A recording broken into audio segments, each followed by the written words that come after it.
హరే కృష్ణ. శ్రీమద్భగవద్గీత 8వ అధ్యాయం శ్లోకం 25. ధూమో రాత్రిస్తథా కృష్ణ షణ్మాసా దక్షిణాయనం తత్ర చాంద్రమసం జ్యోతి యోగి ప్రాప్య నివర్తతే. ధూమో రాత్రిస్తథా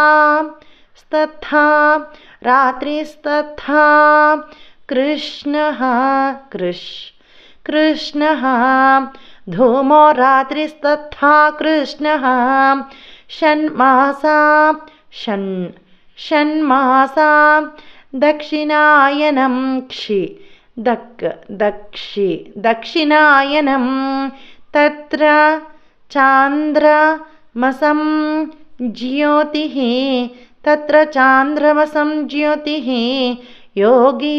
ఇక్కడ పాక రావత్తు వచ్చింది కదండి, అందుకని అనాలి. యోగి ప్రాప్య